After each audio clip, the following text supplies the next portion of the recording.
Hello student,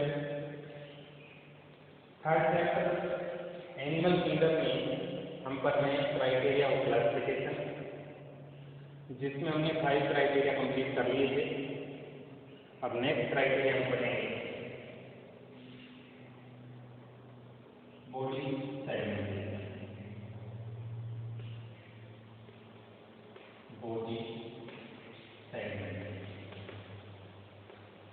body segmentation का मतलब ये है कि बॉडी इंटरनली या एक्सटर्नली अगर अलग अलग सेगमेंट्स में डिवाइड की जा सकती है तो वो सेगमेंटेड बॉडी होगी, और अगर डिवाइड नहीं की जा सकती अलग अलग सेगमेंट में तो वो होगी नॉन सेगमेंटेड बॉडी। ठीक है, तो बॉडी सेगमेंटेशन के बेसिस पर एनिमल्स में होते हैं दो टाइप के, एक तो सेगमेंटेड जिसको बोलते हैं मेटामेरिक सेगमेंटेशन,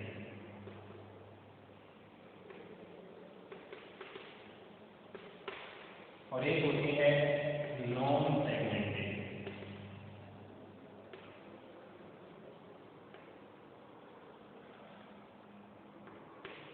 ठीक है, बॉडी सेगमेंटेशन को यहाँ पर आप लिख सकते हैं metameric.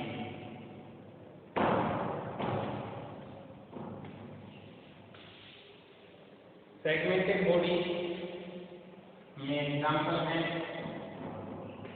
Annelida phylum, Arthropoda, Hemichordata and Chordata. Chordata के सारे और रिमेनिंग सभी ग्रुप जिसमें पोरिफेरा है, सिलेंट्रेटा या निवेरिया है,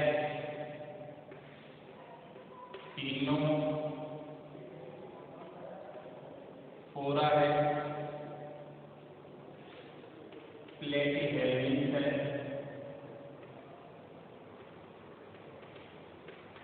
एस्केहेल्मिन्थ या निमेटोडा,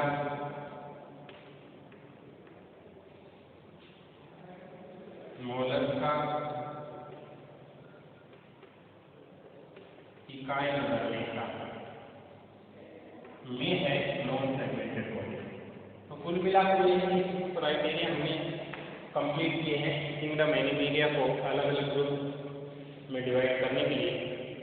तो पोरिफेरा से लेकर क्लास एमिलिया तक भी अगर आपसे 6 कैरेक्टर और 2 एग्जाम्पल पूछ लिए गए, 5 नंबर का क्वेश्चन बड़ा से बड़ा अगर आएगा तो यही पूछा जाएगा, तो आप सिर्फ यहाँ तक का चैप्टर हुआ है उसके बेसिस से पूरे चैप्टर से आप क्वेश्चन का आंसर कर सकते हैं। ठीक है, जैसे आपसे पूछ लिया जाए फाइलम एनिलिडा के 6 कैरेक्टर और 2 एग्जाम्पल लिखे, तो अब आप अपने नोट में से देखना फाइलम एनिलिडा आंसर में आप लिखेंगे phylum annelida have following criteria, following character. First segmented body यहाँ पर है, second true body cavity of coelom, third bilateral symmetrical animal, fourth triploblastic animal, fifth organ level of body organisation. ठीक है, तो level of body organisation अब एक शायद वो और नहीं हुआ है, तो मैं बता देता हूँ, वो भी आपको कोई बात नहीं रिवाइज हो जाएगा। लेवल ऑफ बॉडी ऑर्गेनाइजेशन कर लिया हो तो कोई बात नहीं। इसमें cellular level, Porifera,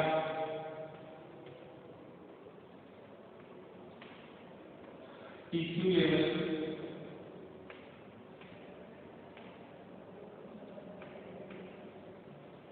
Coelenterata and टिलोफोरा,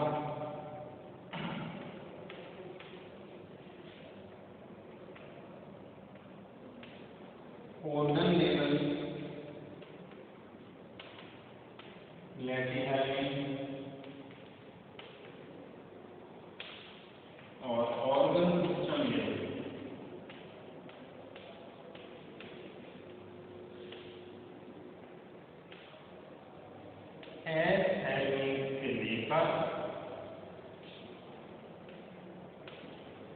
4 data.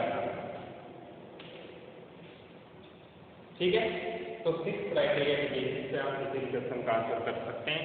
इसके बाद मैं कुछ टर्म्स बताऊंगा जो बार बार फाइलम में रिपीट होती आएगी, उन टर्म्स को पढ़ेंगे और फिर पहला फाइलम स्टार्ट करेंगे, फाइलम 4 इंडिया। ठीक है, तो हेडिंग आप डालकर लिखेंगे सम इम्पोर्टेंट टर्म्स, क्योंकि ये टर्म बुक में नहीं लिखी है, आपको यहीं से क्राइटेरिया कंप्लीट होने के तुरंत बाद निकालने का मतलब लिखना है। ठीक है, फर्स्ट है हेडिंग डालते some important term. First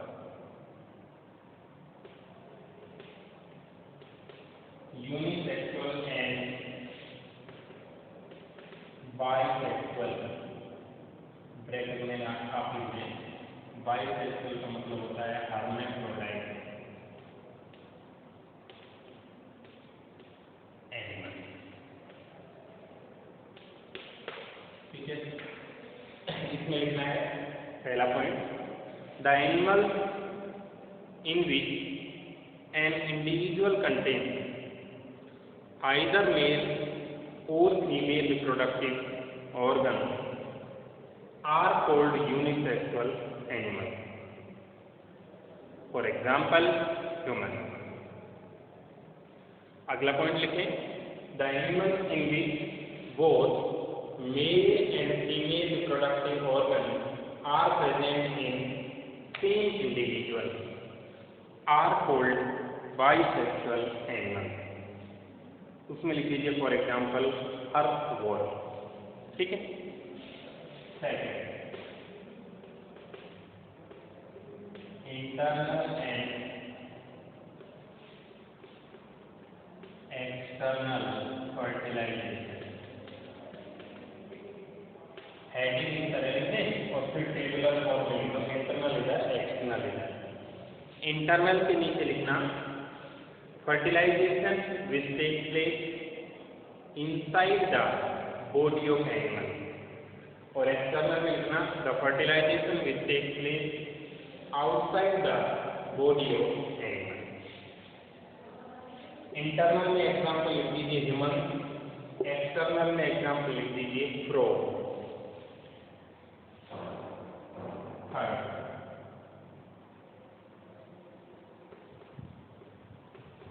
Extracellular and intracellular digestion आपने पहले ही पढ़ा हुआ है। हेडिंग ये डालें और फिर लेफ्ट और राइट में टेबुलर फॉर्म में लिखें। एक्स्ट्रासेलुलर में digestion of food occurs outside the cell, और इंट्रा में लिखें digestion of food take place inside the cell. Extra cellular में एग्जाम्पल आप लिख लीजिए ह्यूमन, इंट्रा सेलुलर में एग्जाम्पल आप लिख सकते हैं अमीबा।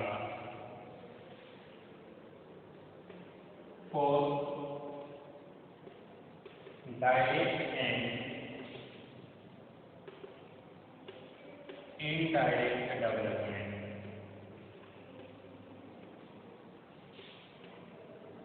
हेडिंग डालकर टेबुलर फॉर्म में लेफ्ट में लिखिए डायरेक्ट डेवलपमेंट और राइट में लिखें इनडायरेक्ट डेवलपमेंट। डायरेक्ट में लिखें type of embryo development in which zygote directly develop into embryo. इसमें लिखें type of development in which zygote forms larva LARVA which matures into adult। ठीक है, मतलब वैसे सीधी बात यह है कि डायरेक्ट में लार्वा स्टेज नहीं होती, इनडायरेक्ट में लार्वा स्टेज होती है। एग्जाम्पल आप लिख सकते हैं फिशेज, और इनडायरेक्ट डेवलपमेंट में आपको फ्रॉग में टेडपोल लार्वा होता है। ठीक है,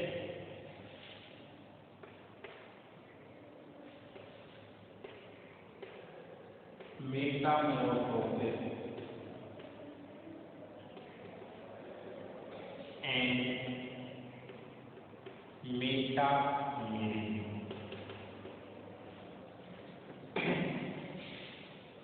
Metamorphosis and Metamorphosis cellular form में लिखें, मेटामॉर्फोसिस के लिखें the process of development of adult from larva, और इसमें लिखें the process of occurrence of segment in body.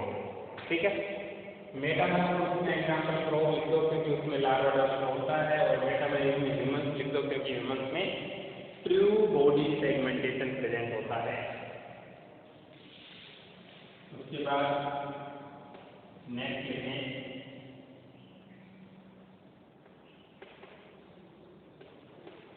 Arboreal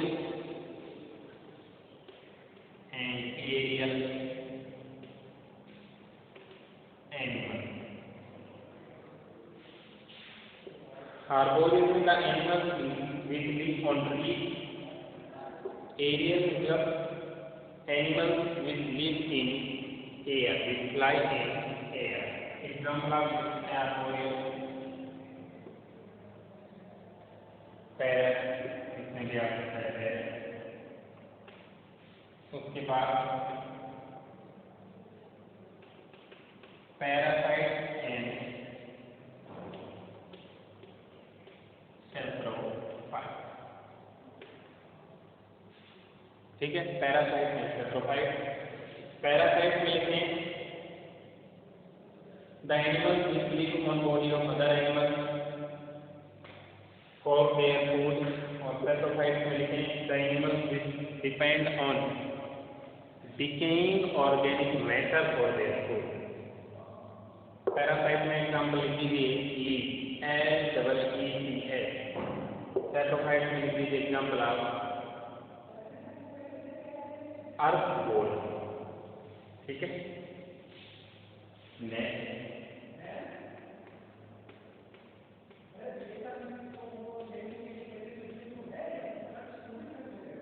मोनोसिस and diocese. Left में मोनोसिस लिखें, राइट में मोनोसिस के नीचे लिखें the animals in which both male and female reproductive system occur in one individual. Diocese में लिखें the animals in which mail and female reproductive organs occur in separately. उसके जैसा ये फर्स्ट मोनोसिस में आप एग्जाम्पल लिख सकते हैं कौन से, सिलेंट्रेट, पिनोकोस, फ्लैटवॉल,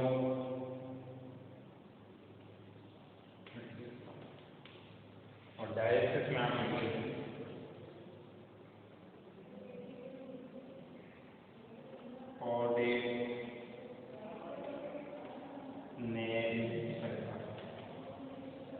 ठीक है, यूनिसेक्सुअल बाइसेक्सुअल की पैरेलल जो है मोनोसिस एंड डायसिस की बात। नेक्स्ट पॉइंट है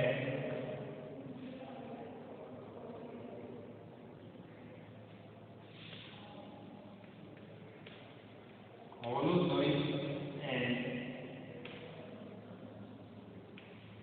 free living animal.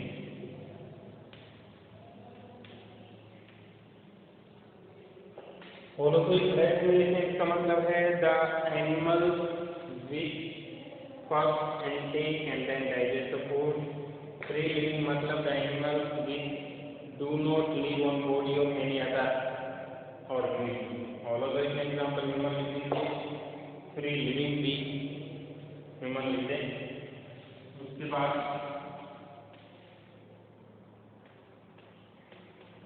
Solitary animal, solitary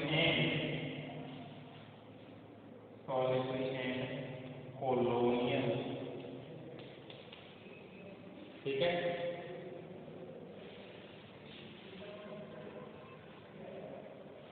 तो लेफ्ट में सॉलिटरी लिखें, इसके नीचे the animal which live lonely और सेपरेटली, फॉर एग्जाम्पल हाइड्रा। और कॉलोनियल में the animal which live in group, for example locus, LOCUST। Locust होते हैं पीसी, वो भी ग्रुप में रहते हैं। तो वो हो गए कॉलोनियल। उसके बाद 11 लिखिए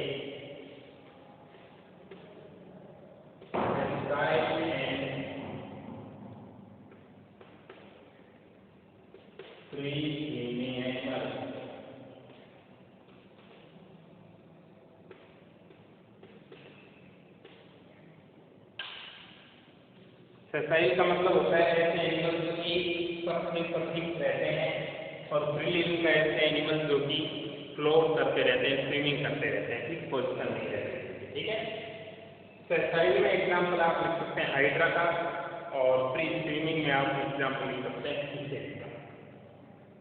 ओके, नेक्स्ट लिखेंगे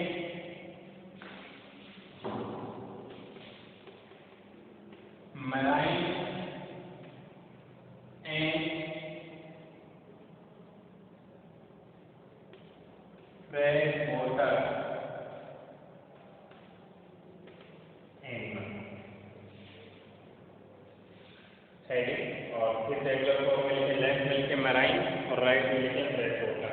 मैराइन के नीचे लिखना the animals which live in sea or ocean water with high salt concentration, और फ्रेश वाटर में लिखे the animals which live in fresh water of ponds, rivers etcetera. तो एग्जाम्पल आप मैराइन में लिखे मैराइन फिशेज और फ्रेश वाटर में लिखे फ्रेश वाटर फिश। ठीक है, तो ये एग्जाम्पल ये टर्मिनोलॉजी यहाँ पर कंप्लीट होती है। उसके बाद अब मैं आपको स्टार्ट करवाता हूँ पहला फाइलम नॉन कोर्डेटा का, जिसका नाम है फाइलम कोरिफेरा, जिसको मैं समझाऊंगा और आपको नोट बनाने हैं। वैसे मैंने आपको बता दिया सबसे इजी तरीका किंगडम एनिमेलिया को पढ़ना क्या होता है कि आप 6 क्राइटेरिया सबसे अच्छे से समझें। उन क्राइटेरिया के बेसिस पर आप अच्छे से लिखकर सभी नोट बनाएं। हर एक फाइलम में कोई भी 2 डायग्राम जो आपको इजी लगते हैं वो आपको बनाने जरूरी है। ठीक, तो आप जैसे मैं एक डेमोन्स्ट्रेशन के तौर पर बता रहा हूँ फाइलम कोरिफेरा। नोट्स आपको एनसीईआरटी बनाने, पॉइंट्स आप छोटे छोटे लिखें, जैसे these are animals with cellular level of body organisation. एक, most of them live in marine water and some are fresh water. 2, complete body contains pore on surface hence called porifera. 3, no body cavity is present, no blood circulation is present, no organ systems are present. ठीक है, type of digestion, type of fertilisation, type of development, सब कुछ जो NCERT book में है वो point two point आप लोगों को लिखना है। हर फाइलम के अंदर जो हमने क्राइटेरिया लिखे हैं, जितने भी हमने कोरिफेरा को एग्जाम्पल के तौर पर लिखा है वो आप जरूर इंक्लूड करें, 6 क्राइटेरिया तो वो, और उसके बाद जो एनसीईआरटी बुक में दिया हुआ है वो सारी चीज़ें नोट करके एग्जाम्पल जो भी एनसीईआरटी बुक में है वो आपको लिखना है और डायग्राम कोई भी 2 बनाना है। ठीक है, तो आपको कोरिफेरा से लेकर हेमिकोरिडा तक नोट भी बनाने में आपका होमवर्क होगा। तो ध्यान रखना 6 पॉइंट क्राइटेरिया वाले तो होने ही चाहिए। इसके अलावा 3 से 4 पॉइंट और भी बनेंगे। तो एग्जाम्पल्स को मिलाकर हर एक फाइलम के अंदर 10 पॉइंट जरूरी हैं। 10 से कम मतलब इनकम्प्लीट वर्क होगा। और हर फाइलम के नोट्स लिखने के बाद उसके 2 डायग्राम भी वहीं पर होने चाहिए। ओके, तो इस तरह से आप नोट बनाएंगे। तो अब आपका होमवर्क हो गया कोरिफेरा से लेकर, समझा दिया है मैंने सारा। कोई नई टर्म होगी तो मैं भी देख के बता दूंगा, आप पूछ सकते हैं। कोरिफेरा से लेके हेमिकोडेटा तक सभी को करना है। वर्क बहुत कम स्टूडेंट का सबमिट हो रहा है, मैं इंडिविजुअली कॉल करके वर्क मंगवाऊंगा आपसे। ठीक है, तो आप यहाँ तक इस तरह से नोट्स बनाएं, डायग्राम क्लियरली बनाएं, नोट्स अच्छे बनाएं। ओके।